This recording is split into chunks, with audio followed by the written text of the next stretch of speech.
Hello, can you hear me? Perfect. All right. Captain, we can hear you fine, thanks.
Welcome, everybody. We will get started in about a minute.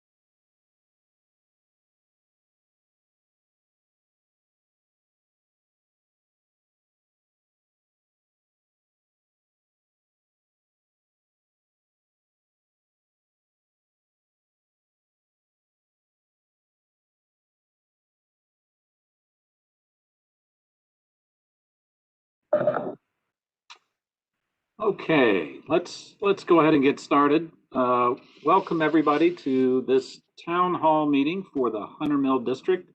My name is Walter Alcorn. I am the Hunter Mill District Supervisor. I want to welcome everybody who's joining us either by WebEx as an attendee. Also, we have YouTube live going at this point. So just a couple of announcements and then we'll dive right in. We are live streaming this, as I mentioned, on my YouTube channel, and it is being recorded. So we will try to get to everybody's questions who's participating via WebEx. But before we get to the question and answer period, we're going to have some remarks, a few very brief remarks by me, and then some of our police leaders here in the Hunter Mill District will make some remarks and provide some information. So welcome everybody again to this. The topic tonight, as is pretty clear, is public safety, and very pleased to have the commanders of the largest police district in the Hunter Mill District with us this evening. So the county police department is divided up into districts. So we have the Reston Police District leaders here tonight. And before I turn it over to them to do their presentations, I did want to acknowledge a few things. First of all, during the past year, we have seen policing in the news quite a bit. We've seen locally newsworthy items as well as nationally. We have seen a number of issues now come to the fore and be a part of public discussion relating to how we do policing. And I think that conversation has been most healthy. And there are a few things that we're looking at and dealing with at the local level I want to point out before I turn it over. First of all, we are looking for a new police chief. Our old police chief, former police chief, retired at the end of last year, and Chief Rossler actually finished his service earlier this year, and we are in the process of looking for a new police chief. So that's certainly change we're seeing at a local level. Something else that I was involved with last summer was a board matter that I did with Supervisor Lusk, which asked county staff to look at policing and look at options in a little bit different way. So one of the things, I think if you talk with any police officer, if you talk with folks that have been on the other side of calls to our 911 system, a lot of folks recognize the number of incidents that occur that are mental health events, that are mental health crises, and not necessarily anything involving criminal activity or anything involving violence or the threat of violence. So, you know, we have in Fairfax County come a long way with something called the Diversion First program, which tries and has come a long way in moving people who have mental health issues out of the criminal justice system and into mental health counseling and treatment. So this is really a new step that Supervisor Lusk and I got started last summer. And now we are looking at not just to the point where someone is arrested, but even before they enter the criminal justice system. So there are a couple of micropilots that have either occurred or are now underway that look at how we do our 911 dispatch system. So as calls come into our 911 system, the question arises, who is the most appropriate emergency first responder to come to provide assistance? And at this point, we generally have two choices. We have our police department, and then we have fire and rescue. So one of the things that we are exploring now is, should there be a third type of respondent that answers some of these calls in collaboration with police or fire and rescue, or perhaps in some cases on their own? And that is, should we be sending mental health counselors?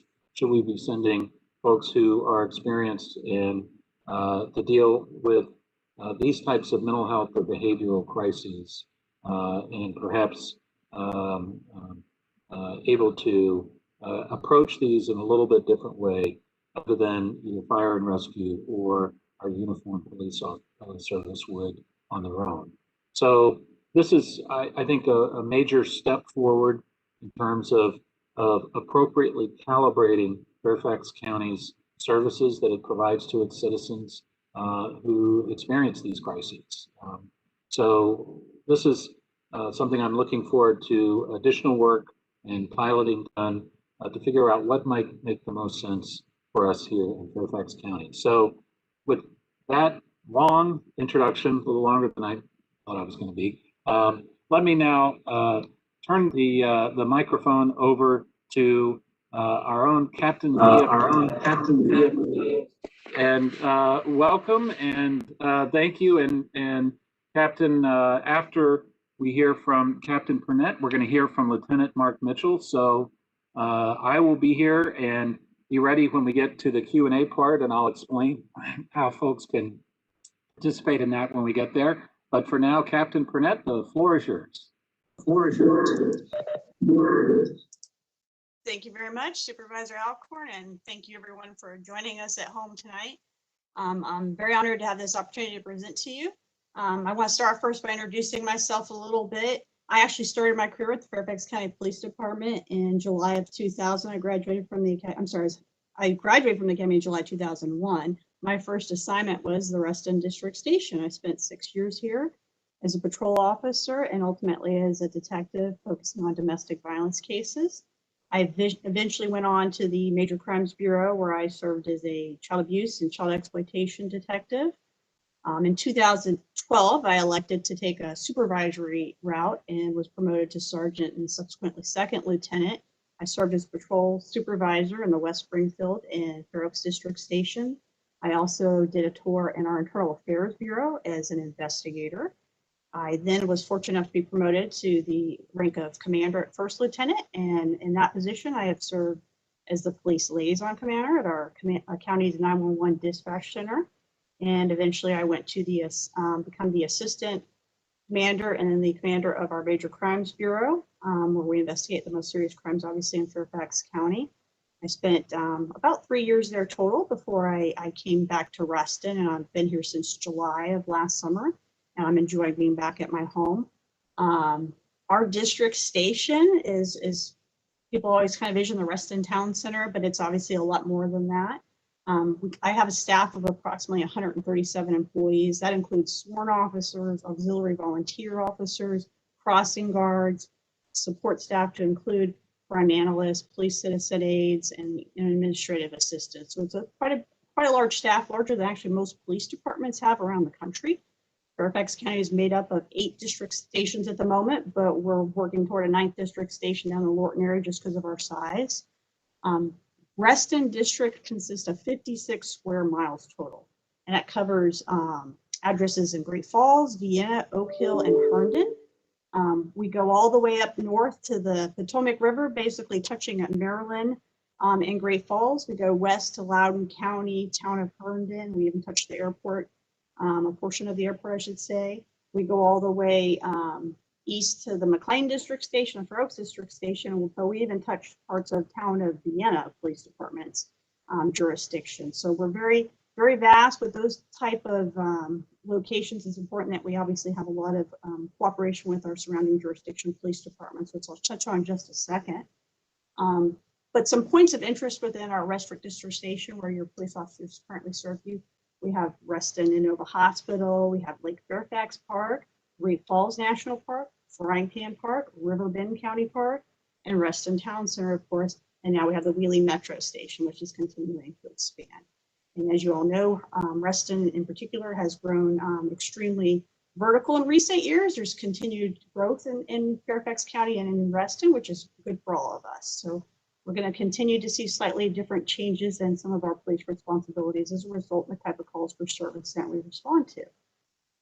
But with our location being where it is, in the heart of the DC Metro, but where we are right now with so many surrounding jurisdictions and so many points of interest, we do have a collaborative working relationship with those other law enforcement agencies, government agencies, the private sector, civic organizations, and our key community stakeholders. So on the law enforcement side, I mentioned we have to have a collaborative relationship with the Virginia State Police, the Loudoun County Sheriff's Office, the Fairfax County Sheriff's Office, the Town of Herndon Police, the Town of Vienna Police, the Metropolitan Area Transit Authority, and the Metropolitan Washington Airports Authority Police Department. And I am certain that I missed some of those jurisdictions that we work with, because obviously we work a lot with the federal authorities too, based on our location, our proximity to DC.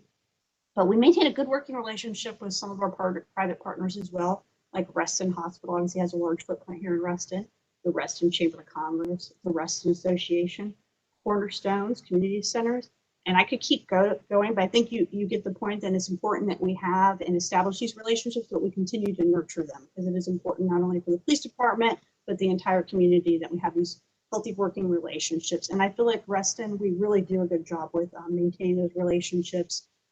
Through our officers, we have a community engagement team that helps us establish and maintain those relationships. So just kind of want to cover that just to give you a foundation of what we're looking at when we talk about the Reston District Station as entity within Fairfax County Police Department, or a district station within Fairfax County Police Department. But I know there's a lot of, and I know you had a map. Did we want to show the map for Fairfax County for the Reston District Station, if I just covered that?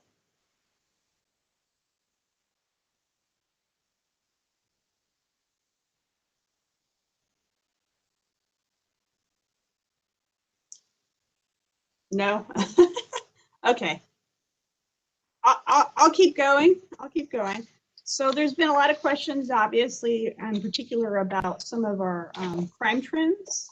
And I know that we have some graphics. I don't know if those aren't going to work. That's okay. I'll just talk through it. But a lot of questions about crime trends, particularly in Fairfax County and Reston, which I know is the focus of tonight. So I want to talk about that. So first off, Fairfax County is one of the safest communities in the entire nation to live. We have a much lower crime rate. Our crime rate is 3 times the national average, below the national average. And I think that's important to note. Also, we have one of the lowest ratios of police officers to the general population overall when you look at the agencies that are equivalent as far as the populations they serve. And I think that is a testament to our professional law enforcement department and the relationships we have with our partners in our community that we serve. So I think that's important to note. So a lot of questions about 2020 and crime trends in 2020, and there were some changes in those crime trends. Some of the normal calls that we saw changed a little bit, but overall we still had a downtick in most of our crimes. So what we saw is overall there was a decrease in our calls for service that were criminal in nature.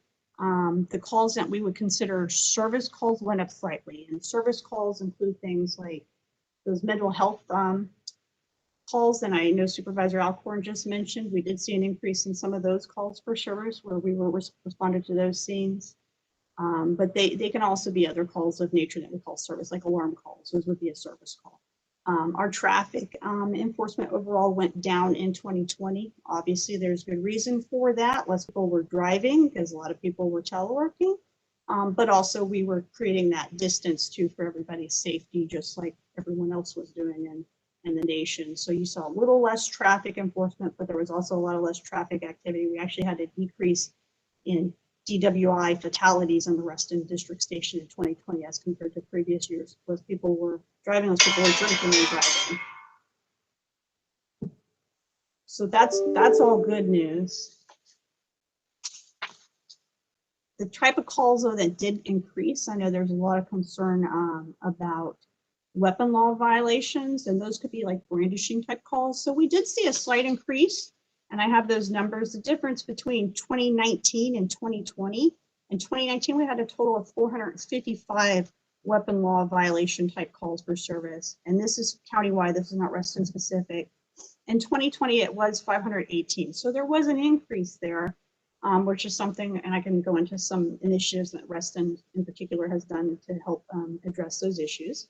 Robberies actually went down slightly, even though that's typically associated with a weapons type violation. Those calls actually went down. They were 344 in 2019, and they were like 314 in 2020. So that's a good sign there. And then burglaries also dropped a little bit from 2019. They were 635 to 619 in 2020. And I attribute a lot being the fact that folks were working from home, so there was less opportunity for individuals to break into houses. What we did see an increase in that was substantial was motor vehicle thefts in 2020. Those went up. We had 863 in 2019, where we had 1,273 in 2020. So that was kind of an unprecedented change, and I do believe that that is related to the pandemic, and unfortunately individuals finding different methods to commit crimes. So those are things that we are tracking and trying to respond to appropriately to ensure proper enforcement and make sure the community maintains its safety that they deserve. Those mental case incidents, as with calls for service involving someone that's in mental crisis, those did go up a little bit from 2020.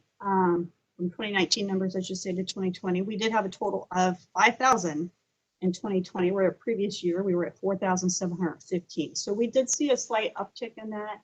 From the previous year in 2018, it was 4,754. So they were pretty consistent those years.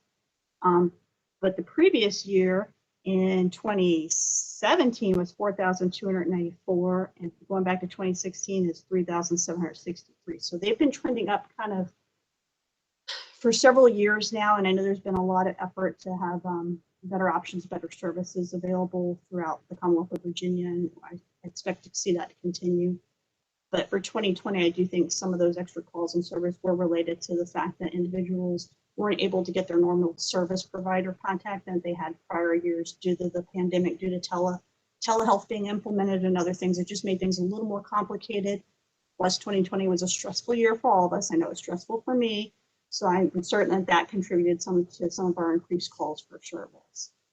But overall, I think that Reston maintained a very safe atmosphere. I know that we did have obviously a homicide back in September of 2020. That is still a very active case. It has not gone cold. There are active leads. The Major Crimes Bureau is very much on top of several new leads right now that they believe is going to result in closure in the near future. So I will certainly stay on top of that and keep the community informed, as will our Major Crimes Bureau. But I did not want to ignore that did happen in 2020. I know I get a lot of questions about updates on that. Very important to us. We're still monitoring it. We just had a homicide, obviously, recently last week. That case was closed within 96 hours.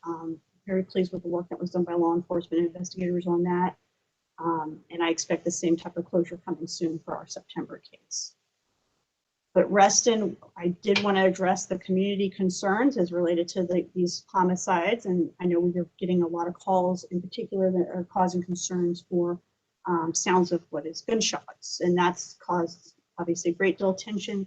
So to address that, one of the things that we did here at Reston was we established our Reston Engagement and Safety Enforcement Team. And what this was a blended team of officers to include officers from both patrol, our bike team, actually implemented a detective onto the team, and our community engagement officer and crime prevention officer to have basically a more blended response to what was going on, to engage with the community members, to communicate better, to build the rapport, build the trust, in addition to increasing visibility and suppressing potential crimes. So that is something we currently have underway. I'm very pleased they've actually taken a number of guns off the streets. They've established some really good relationships and are getting some good information. And I do believe that's going to help make the community feel safer and hopefully reduce some of these calls for service and are obviously concerning to all of us. And I want to kind of close. I know that Supervisor Alcorn opened it up with some conversation on our national reform and reform in Fairfax County. And I will be the first to say, and I won't be the last to say, I should say, or the first to say this as a police leader. We welcome police responses being, I prefer reimagined versus reformed. I think we recognize the fact that police work is a changing profession. It's been evolving for a long time. We will continue to evolve. There's always room for growth and improvement. Fairfax County prides itself on actually being a role model to other agencies on how to do it right. And we have been ahead of the curve. There's a lot of things we've been doing for a number of years. It started long before the conversations were started in 2020 and the years prior to that. In June of 2015, we actually brought in the Police Executive Research Forum to review all our use of force policies and practices. We established in October 2015, we had the final report from our ad hoc police practices commission to review all our use of force policies and training and practices. We took those recommendations. We actually embedded recommendations that were made by the White House's task force on 21st century policing and included our community stakeholders from meetings and rewrote a number of our police policies as a result of that. We updated our use of force policy to make sure that it was focused on the sanctity of life. There was a duty to intervene. We focused on de-escalation and crisis intervention and diversion. And our goal has always been to obtain voluntary compliance and not use force. If force is necessary, it has to be the minimal amount of force necessary. So these are things the Fairfax County Police Department did long before anything that is going on in the news today. We have not trained in chokehold since I don't know when. I've been on the department 20 years. That was not a training I received. It is explicitly prohibited. We've gone out, like I said, our pursuit policy has been revisited. We've done everything we can to ensure that our department is making sure that Fairfax County maintains the safety and the legitimacy that the community demands from the law enforcement agency. And I'm very proud of the work we've done. We'll continue to do that work. There's more room for that work to come along. Body-worn cameras is something long before the conversation of 2020 started. We had already piloted a program that was successful. We had an implementation plan already underway to completely outfit our operational officers with body-worn cameras. We did expedite that a little bit in 2020 because of the national dialogue. We wanted to ensure that we are being completely transparent and ensure the community's trust. So we're very happy that's moving forward. Reston police officers have been equipped with body-worn cameras for quite some time. We were part of the pilot program. You will see my officers wearing those body-worn cameras. In the interest of transparency and accountability, Fairfax County already has an independent police auditor. We already have a civilian review panel. We actually just rolled out a data dashboard. We just held a town hall on that a couple weeks ago. Some of you may have joined me for that, so that our community members can go look at our data themselves and see what's going on. And it's very transparent. It provides the demographics of the individuals that we are having contact with, plus the demographics of the police officers involved in those police contacts. So you can see what's truly going on. In Fairfax County, also being part of the progressive community that we are, they implemented One Fairfax, which is a social and racial equity decision-making model. Fairfax County Police Department has participated in that training that's related to that. There is more training coming. We are in the process of rolling out some implicit bias training and some training on procedural justice for our police officers, because we fully are embracing those principles that are Fairfax County and everything of value to our community members. And with that, I'm going to pause there. I talked really fast, but I want to pause there and turn it over to Lieutenant Mitchell, and he'll cover some topics, and that way we can open it up for some more questions toward the end here.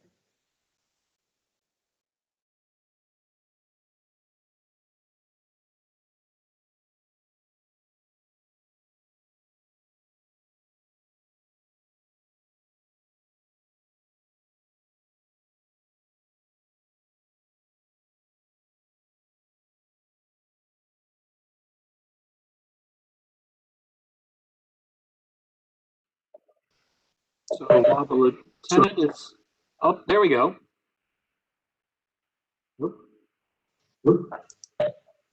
I unmuted. I was going to tell him to come use my computer, so I'll step away and he can use my computer since he's having mic issues. Okay. Well, if he wants to do that, then why don't we do this while we wait for Lieutenant Mitchell? Let me give everybody a heads up on how you can ask a question when we get to the Q&A portion. So after Lieutenant Mitchell, what you'll need to do, we have, it looks like about 25 folks that are signed on to WebEx. So what you would do is this, is look for the participants button, which is the lower right part of your screen, or at least most folks' screen.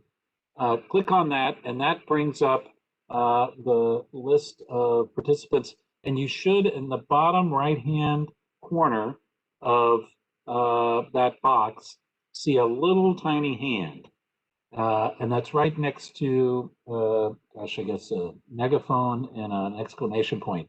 But after you click on the participants button, go ahead and click on that hand if you would like to ask a question during the Q&A period. Now, we're first going to hear from Lieutenant Mitchell, then we'll go into Q&A, and what will happen is you'll raise your hand, then we will basically go through in order as best we can, and then unmute you one at a time so you can ask your question, and it'll just be audio, so you'll be able to ask the question via audio, and or make a comment if you'd like to do so at that point. So that's just a heads up. I'll repeat that a little bit later.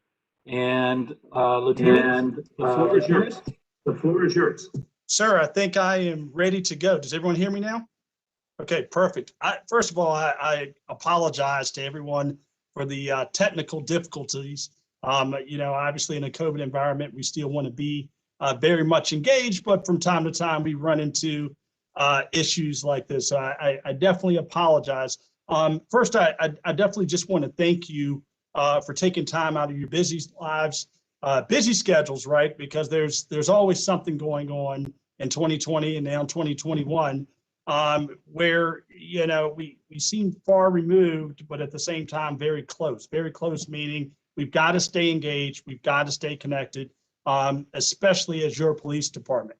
So for me, I've been the assistant commander with the Reston District Station since October of 2020. I am a 14-year veteran of the Fairfax County Police Department.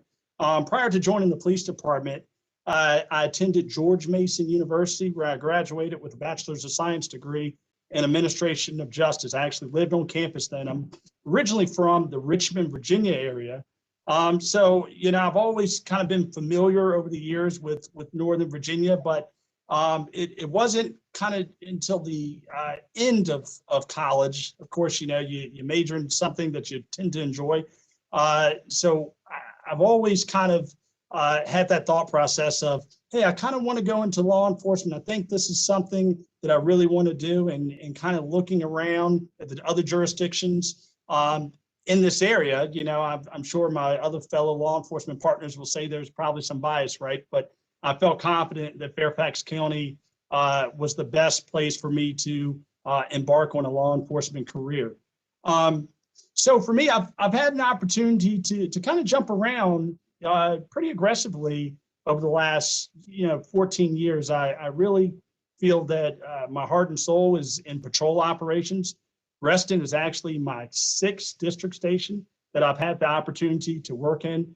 I've also worked in our Operations Support Bureau and our Traffic Division, and I also worked in the Chief's office as the Community Engagement Officer, where I oversaw our volunteer programs, as well as a lot of major community engagement initiatives directly out of the Chief's office for almost 3 years. So with all that said, I think, I could kind of continue on different things of my journey, but I think it's more important when I think back to my role when I used to oversee our Citizens Police Academy is to get to the information, right? Because you really want to understand your police department. You want to understand the officers that you're seeing outside of, what you see maybe on a call or when you see a Fairfax County Police car passing. So that's what I hope in conjunction with Captain Period to do tonight. So we're looking forward to your questions, but I want to jump in first to, just really understanding, the process to become a Fairfax County police officer. I know a lot of times, that question is there, what's the path? What are the standards? Because, it does change from time to time, depending on the jurisdiction and depending on the state. So for us, just to get hired, our process is very, very extensive. And I think extensive is the key word here, because we recognize that when you become a police officer, you are given a significant amount of public trust. And when you're given that public trust, rightfully so, you all should demand that the individuals that are sworn in and given this badge of authority, that they have backgrounds that again are honorable and law-abiding and ethical. You should demand nothing less. So for us on the front end, we put a lot of energy there because we realize this is a part we have to get right. We can't just assume or hope for the best, not in a job of authority like this. So for us, of course, there's the initial physical abilities test. But outside of that, we also, of course, have the polygraph. We have a psychological examination. We have a full-blown background interview where, of course, things are verified specifically from the polygraph. And then there's an extensive packet that's filled out with essentially your entire life history that's also verified and questioned by the background investigator. Then you have of course, you have the medical exam that's also part of the process. But the biggest piece is really the background investigation. I mean, I mentioned earlier that I was originally from Richmond, Virginia, and of course that I attended George Mason University.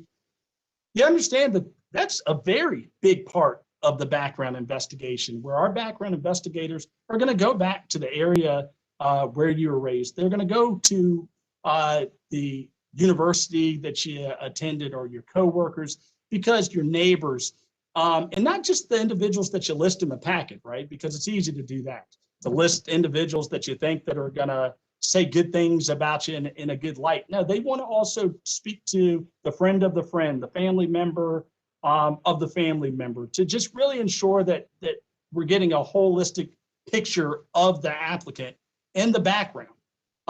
So this is something that's a long process. It can, there are times that it could, depending on, again, someone's background, it could be as fast as 3 to 4 months, but it also could be as long as 6 months to a year, just again, depending on someone's life experience and their background. But our background investigators are thorough, and it is something that they take very serious on the front end. So from there, kind of transitioning to kind of once you actually get hired, the next step is, of course, the Fairfax County Criminal Justice Police Academy. Now, we are fortunate in Fairfax County that we actually have our own academy. There's some law enforcement agencies that actually have a combined academy. Now, Fairfax, we're fortunate because while this academy is primarily ours, which gives us a lot of latitude to constantly kind of make adjustments and ensure that we're innovative and we're moving in the right direction for policing, we also allow other partner law enforcement agencies, the Fairfax County Sheriff's Office, the Town of Vienna's Police Department, the Herndon Police Department, and our fire marshals as well, to actually attend the police academy. So this is something that, when you kind of take that journey from being hired to actually being in this academy, this is really, it's an operational and academic environment. The academy is, again, over the course of 6 months. There are various training objectives that are required for the instructors to actually go over. The training objectives are specifically from the Department of the Criminal Justice Services for the entire state of Virginia. Again, this body is something that is very accessible. The Department of Criminal Justice Services, they have their own independent website for the various academies across the state of Virginia, but they also show, of course, the specific standards.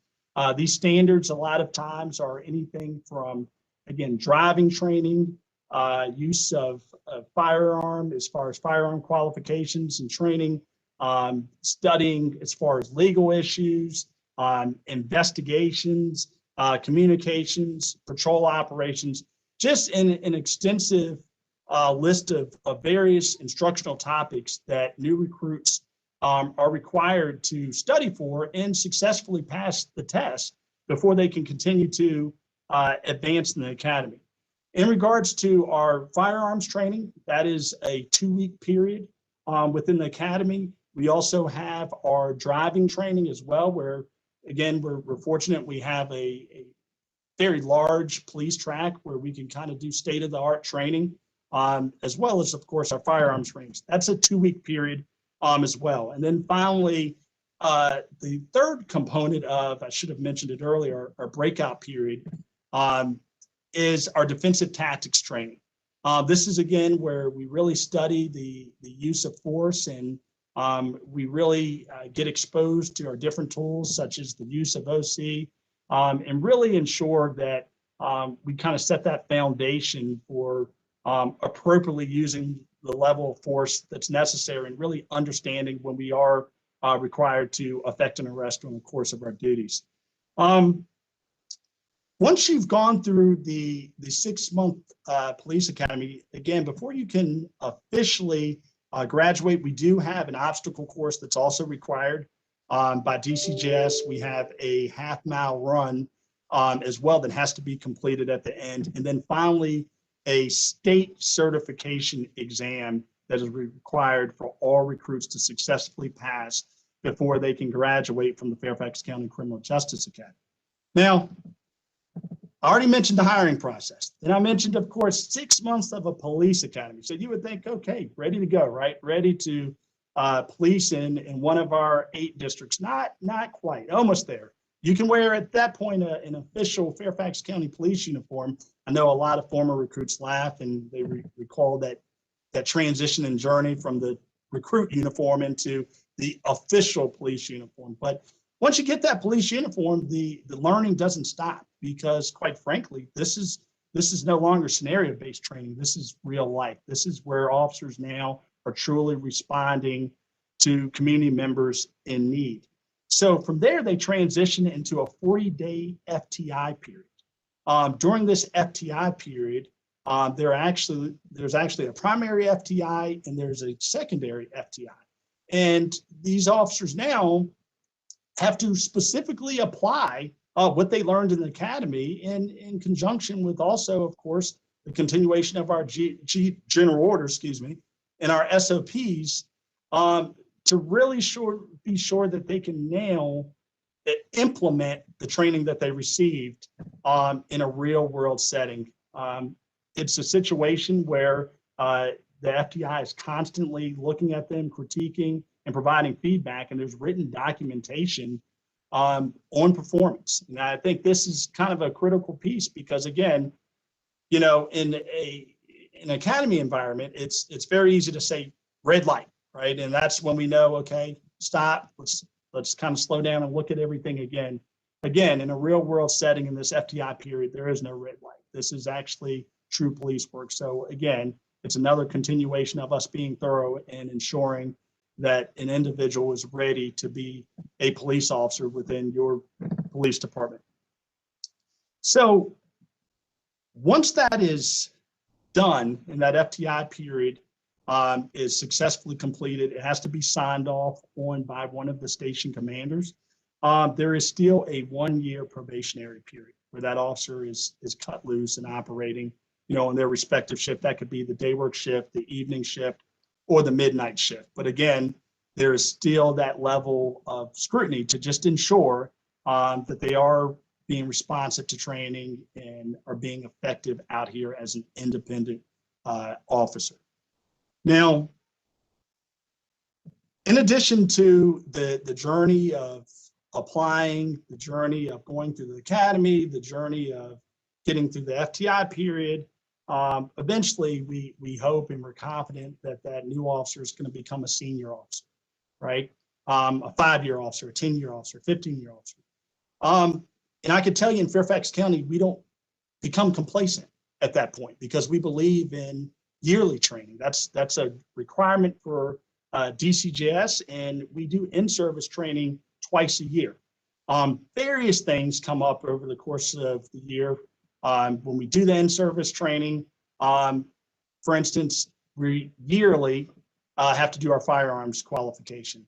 That is always something, again, that we're going to always do once a year. But in addition to that, and during our in-service training, we have things that come up such as use of force, recertifications for first aid and CPR, de-escalation, CIT, active shooter training, defensive tactics, just numerous topics that come up during that time frame, in which we make sure that, again, even the senior officer stays current in reference to policing and the trends. So another piece of accountability. So for us, as I transition, another topic that is extremely important is, again, that we are transparent, that we are accountable, that we are available, and you truly understand your police department. So I know Captain Pierre had already referenced earlier the police data dashboard, in which community members can go online and look at our warnings, our citations, the arrests that we have made as well. Of course, our Internal Affairs Bureau creates an annual report where they look at our administrative investigations, as well as just our overall use of force. That's also made public to the community. When you go on our website, our general orders are right there. we want you to understand how we operate. This, as your police department, we shouldn't be operating in a manner in which you want to know, well, how do you investigate an accident? What is your use of force policy when it's reviewed, or if there's a complaint, or what's the proper response for this type of police investigation? We want to be transparent, we want to be deliberate, and we want to be clear. Part of this is we realize too that general orders over time, right, as policing changes, they need to be adjusted and adapted.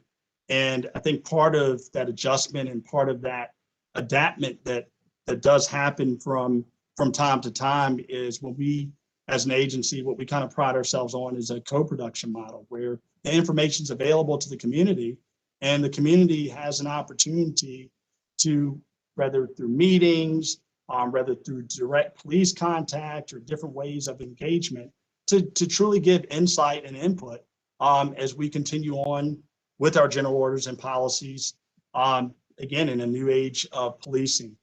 Now, for us, we have our, in this co-production model, when we looked at our police body worn cameras, when we looked at other things such as our ICVs, which is the in-car video, as well as when we looked at how we wanted to utilize our simulator, a simulator that's actually part of the Criminal Justice Academy, in which we are able to kind of not only have our officers constantly tested on the use of force and in various scenarios, but we've also made it available to the community before, again, to gain perspective directly from the community, where, again, they can kind of see some of these scenarios that officers are faced with on a daily situation, and kind of be in that position to really make decisions and to have judgment from that standpoint. So from here, looking at the actual data here for the use of force in 2019, there was a use of force data report that was actually reported out by our police department and actually reviewed by the police auditor in the civilian review panel. We want to really dig and truly look deep into that data and really do, again, a deep dive. And part of that has been for the scope of the study to actually reach out to the academic world, to the University of Cincinnati and the University of Texas at San Antonio, to really get the scope of our use of force data from 2016 through 2018. We want to understand the factors of gender, race, and ethnicity, and how that contributed to the use of force by our officers. We want to examine the rates and levels of force for persons of different races and ethnicities, and other information that we hope to be examined from the study are demographics of officers involved, geographic factors, population factors of the county, arrest data, and overall calls for service. From there, once the study is done, there are going to be recommendations that are made directly to the police department. And again, we want to be proactive. So if there are recommendations or any adjustments that we need to make, we want to get ahead of this and ensure that we do this. Now, when you look at also recruiting, and you look at the end of the day, we're proud. We are proud as an agency to police in one of the most diverse counties in the country. And part of that is we have a commitment to be a reflection of the diverse community that we serve. And by doing that, Chief Rossler took notice and said years ago that we need to set up the Chiefs Council on Diversity, where there's actually a scorecard where we're holding ourselves accountable to our recruiting efforts and looking at not only our current recruitment class as they come in, as we get new hires, but also an opportunity to look at our current sworn ranks and to also look at our command staff. And I think it's important, again, that we ensure that we are a reflection of the diverse community that we serve, because it's, at the end of the day, it's all perspective, and different life experience and racial and ethnic backgrounds it's important that that is part of policing in Fairfax County. Now, I'll tell you right now, we're not there yet, but I can tell you that we are extremely determined to get there. But we're not going to be able to do that alone. That's going to have to be directly in partnership with the community.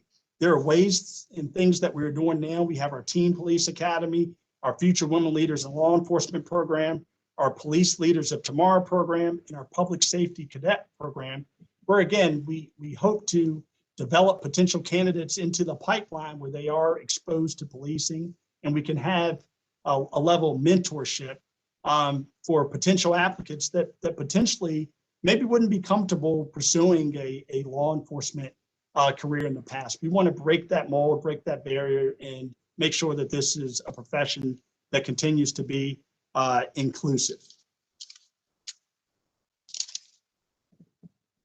At this point, I'm going to cut it. I apologize. I think it's no secret at this point I'm a talker, right? So I'm willing to talk. Please, please, please, please, please, I ask you to stay engaged. We want to have a sustainable relationship long-term. We have our community advisory committee. We have our neighborhood watch. We have, again, our Citizens Police Academy, Nextdoor, social media, communities of trust, name it, numerous ways to get involved. And again, we want to partner with you, the community. So I will pass it back to Supervisor Alcorn. Fantastic. Thank you so much. Thank you so much. And I know we're having a little bit of audio issues back and forth there, but that was an excellent overview. Appreciate that. So let's do this. Let me remind everybody how they can ask a question. And then I've actually got a couple of questions teed up that I can ask while we work on the hand raising side.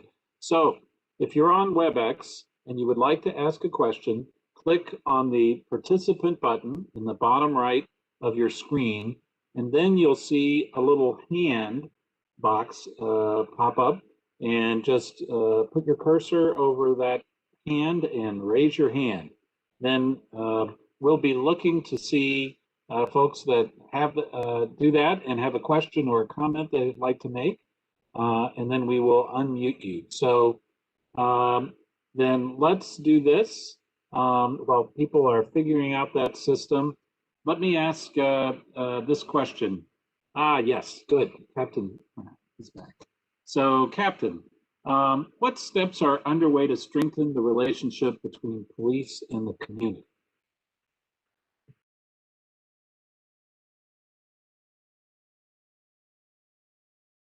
And you are muted. It would help if I wasn't muted, right? So the police department, I know Lieutenant Mitchell kind of touched on some of the training that we were doing, but also some of those ways to have the community involved with us. So we are looking at being more transparent to help to help the community understand what we're doing as an agency.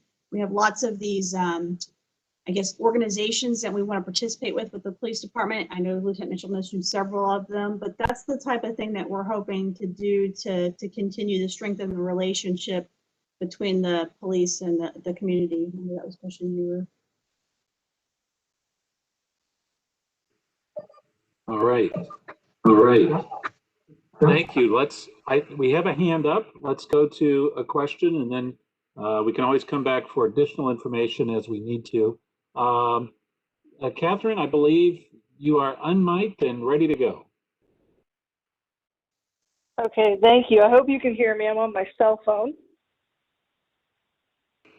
Yes, we can hear you great. All right. And when I unmute, then I can. Great. You can hear me.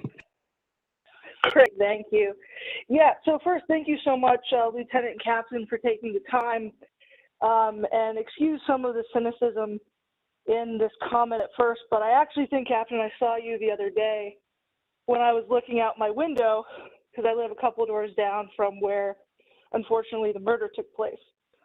So what I would like first, if you could address some of the increase in crime, specifically the increase in shootings or reported shootings in South Reston alone, and how you're looking at that data to try to reform and improve your patrols to try to increase some of that gun violence? That's number one. Number two, going into the summer months as it starts to get a little bit warmer, I know in the last town hall you spoke a lot about bike policing, which I think is great. Just will we be able to, especially in South Reston, the community where there seems to be an increase in activity, will we be able to see your patrols and your officers more often? Because as a community member, it is very unsettling seeing some of the things we see every day. Thank you.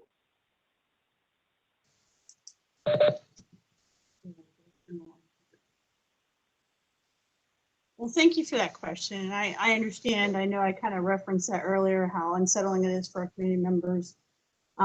We had obviously a couple homicides within the same area. I know about the shooting calls that we've also received. That was the whole reason that Reston Engagement and Safety Enforcement Team was established. They were specifically established to target South Reston. That is their marching orders, to focus on that area right now. So our bike team, obviously it's the cold months right now, they're still out there. You don't see them quite as often because we have them kind of transitioning between cars and bicycles due to the weather. They were actually on bikes. I saw them during the homicide investigation follow-up. I told them the snowstorm started. I actually told them to get back in their cars because I needed them to be able to respond in the area in their cars a little bit quicker and safer on the cars and in the bicycles. But I have been hitting all the roll calls, as his Lieutenant Mitchell. We can't stress enough to our officers to be out there, to be more visible, to engage more with our community, and make sure that we build the rapport and trust. Because unfortunately, what we're also finding is some of those gunshot calls aren't being called into us. Some are, some aren't. We're finding shell casings after the fact, which is a factor. So we're trying to use data-driven information to drive our police response. So I have a detective that is assigned to track all the calls for shootings that were confirmed shots were fired because we found shell casings or we found bullet holes, whether it be a car, a house, or some other factor. So we're tracking all those. We actually have a hotspot map where that is all tracked.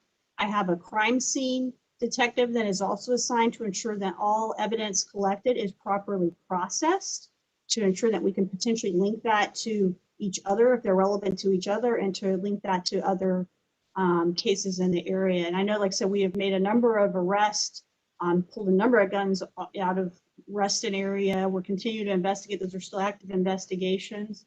But you should be seeing my police officers. You will continue to see them in the summer months. You see them more on bicycles. I'm also pushing more foot patrols, especially in that shopping center in that area where there are the paths and stuff. So you should be seeing that and continue to see that as the months get warmer. And it is something we are tracking and monitoring, very concerned about as well. Okay, thank you very much, Captain. I have a question from a resident. Let me just read this to you. I live adjacent to the Bordeaux Recreation area. That's at Glade and Reston Parkway. There's a tot lot / playground that's positioned at the back of the area and semi-concealed by trees from the entrance from the road. Its location has made it a go-to hangout spot for drinking and smoking, generating noise after hours, and bottles, paraphernalia, trash in and around the playground. While I don't have a solution to propose for this, I wanted to bring it up for awareness to the department as it is a recurring nuisance. Duly noted, and that's something that we'll certainly put on our list of locations that we need to better monitor. That is something like I said, our bike team's doing a good job getting out there and identifying these types of locations. Our crime prevention officer actually does an excellent job meeting with homeowners associations and other organizations that may be responsible for helping maintain those type locations. And she makes recommendations. She's actually certified for an she has an environmental crime prevention certification. So she's certified to look at landscaping issues and make recommendations there to help basically harden targets to deter some of these activities that are both criminal and just essentially a quality of life issue that we need to address. So I appreciate you bringing that to our attention, and we'll certainly follow up with that. Thank you, Captain. And I should just point out on an experiential note. Last fall, I went out with the bicycle patrol, and we went to a number of places. We stopped by there, as a matter of fact. That was one of the places they told me that they try to swing by periodically because they were aware there have been some issues there. So thank you, Captain, and also thank you for the question. I have another question, and this, I promise, did not come from my daughter, although it could have. How do I report animal abuse or neglect if I suspect it?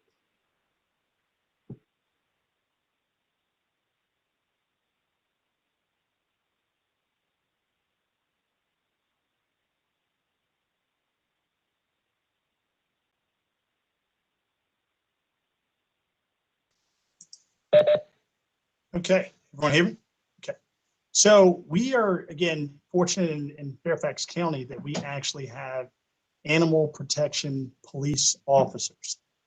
So if there is animal abuse, for us, these are officers that's all they do, specifically assigned to the animal protection, where if there's a call for service, they're going to respond in the same way that an initial, if you think a traditional patrol officer, to kind of make that initial assessment. From there, when you think of animal abuse, a lot of times that's going to be a much more longer term criminal investigation. And they do have that capability. They take it very serious. They, of course, work in conjunction with the Commonwealth Attorney's Office once charges are made to kind of see, to ensure that there's kind of justice when something like this happens. But it is taken very serious. And again, there's some agencies that, across the country that kind of have police officers that try to make it work and kind of do both jobs, but to actually have specific animal protection officers where this is their only job focus and job assignment, we kind of ensure that this is something that doesn't become a long-term issue in Fairfax County when there are reports of animal abuse. All right, thank you very much. All right, thank you very much, Lieutenant. So let's, we have a couple more questions, and I'd remind folks, if you would like to ask a question or make a comment, please do raise your hand electronically, click on the open up the participants list, and then look for the hand raising sign. Actually, I'm just going to read this one. This is more of a comment. I am another Hunters Woods resident who lives around the corner from Catherine. It has been unnerving over here, but I did just want to thank you so very much for all the good work you did to catch Sam's killer. Sam was a wonderful young man. We are heartbroken, but so grateful for your diligence and quick work. Looking forward to things simming down over here. Thank you for the increased patrols you spoke of. Okay, so thank you, Lieutenant and Captain. Lieutenant Captain, the whole team. No. Thank you for those kind words. I mean, at the end of the day, that's our mission. Now, remember in November when we had the first town hall meeting, we said this is not going to be the norm in the Reston District. And Captain Piernet and I are committed to keeping the community safe. Our job is easy as the commanders. It's our officers that are out there tirelessly responding from call to call and ensuring that they are visible and that they are in the community so that we can not only proactively deter crime, but when it does happen, we can get justice for families so that we can ensure that our Major Crimes Bureau and our officers are working together in conjunction with the community. Because quite frankly, when crime happens, we rely on the community. It has to be a partnership because there has to be ownership, not only from us, but of course the community, where we are truly working together to keep the district safe. We will continue to have that commitment in 2021. And again, I will reiterate, this will not be the norm in the Reston District. But thank you for your kind words. Well, thank you, Lieutenant. I really appreciate your commitment to that, and we're here with you on it all the way. I have one more question, and then we'll see if there are any more questions from folks on WebEx. and this is I think more of a hypothetical, but I live in South Ruston and have seen a lot more police cars in my neighborhood. Should I be concerned? So absolutely not. You know, for us, as the captain has already stated, you know, where we've had areas, a lot of times these days we want to have data driven decision making, where we're truly getting with our crime analysts, we're speaking with our officers on patrol, we're speaking with our detectives from our criminal investigations section, and really looking at, again, and analyzing our calls for service and the types of investigations. When we see that there is a hotspot or an area in which there are calls that for service that are public safety concerns and allowing the community to be involved, we want you to know that when we're out there, there's a reason we're out there, and the reason is because we want to be visible.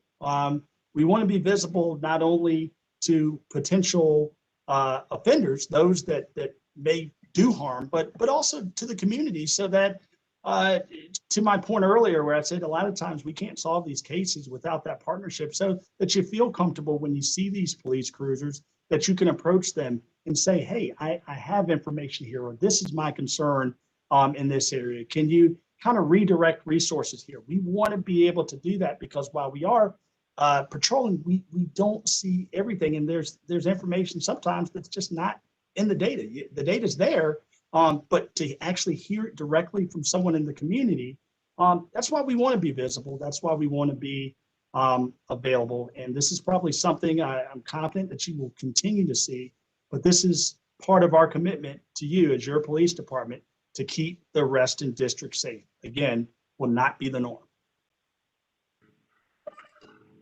Wonderful. Well, thank you very much, Lieutenant. Appreciate your comments there. Thank you, Captain, as well. You know, I just want to underscore something the Lieutenant said.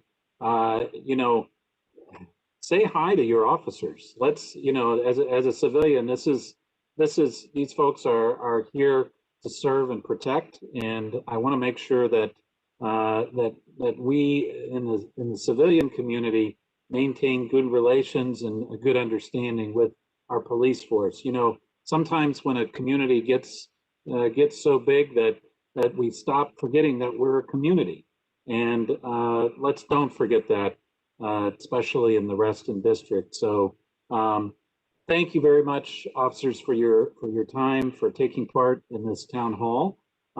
If anyone thinks of any questions that didn't get asked tonight, feel free to email them to huntermill@fairfaxcounty.gov, and we're happy to get answers to any of your questions on the matters we spoke tonight about, or any other Fairfax County matters. So with that, we'll go ahead and wrap it up.